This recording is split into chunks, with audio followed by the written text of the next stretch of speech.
For a decade now, even before the remastered Tony Hawk's 1 and 2 were released, skateboarding fans were clamouring for a new skateboarding game. Whether it was another Hawk-like one, or one based on the more realistic Skate series, didn't really matter.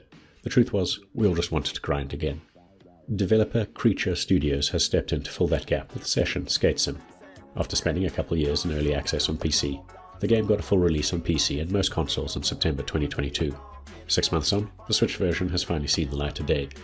With no shortage of issues on the prior release, the question is whether this is a skate or die situation.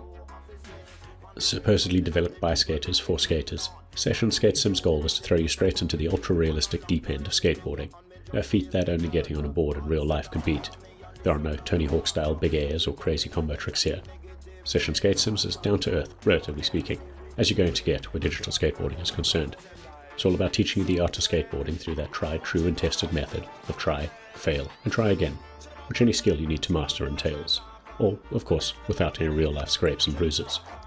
Session Skate Sim employs a dual-stick method of control, with each analog representing your left and right foot respectively. Your board control and tricks are linked to this, with the types of tricks you can pull off determined by which feet you're using. That, in turn, is linked to your stance.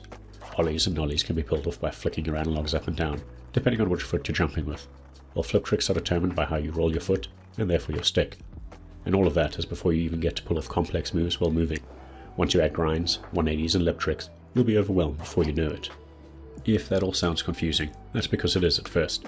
You see, Session Skate Sim aims to replicate that on-the-board experience, and to do so, it requires you to commit a ton of time to learn its convoluted systems before you're going to see or feel any kind of improvement. The more time you put in, the more complicated it gets, and yet, conversely, the easier it gets. It is, after all, a simulation and not an arcade experience. And like any good simulation experience, the more you practice, the better you become. The good news, and presumably based on feedback from the previous releases, is that Session Skate Sim's version comes with some much better design choices that have also made their way to the other platforms as a patch.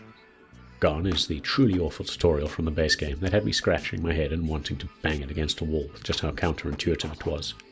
A new NPC takes over the reins and gets you up to speed, while the awful original NPC has been relegated to an advanced tutorial or quest giver. The new tutorial is a breath of fresh air that breaks down Session Skate Sim systems into easier to understand bites, before combining them together for more advanced maneuvers. It goes a long way towards getting novices up to speed quicker.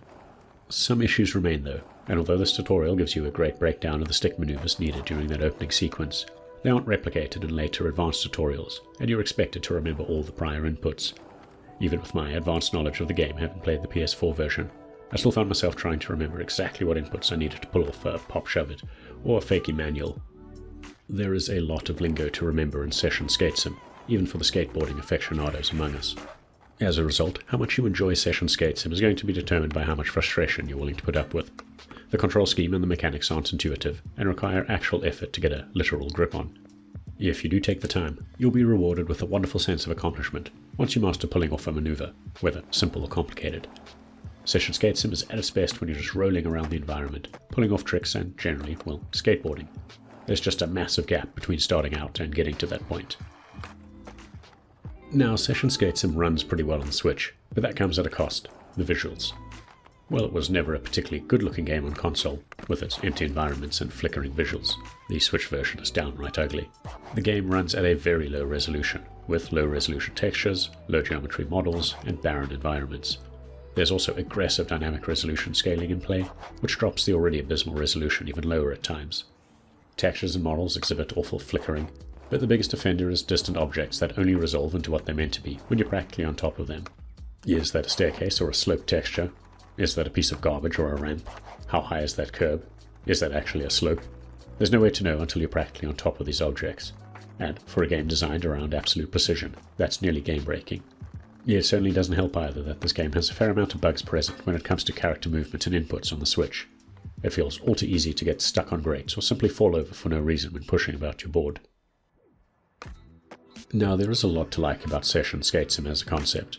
Practice feels suitably rewarding when you begin skateboarding with ease and pulling off tricks successfully and repeatedly. The developers have even ensured the Switch version feels feature complete with experimental features like cloud and crowd simulation if you want to liven up the environment.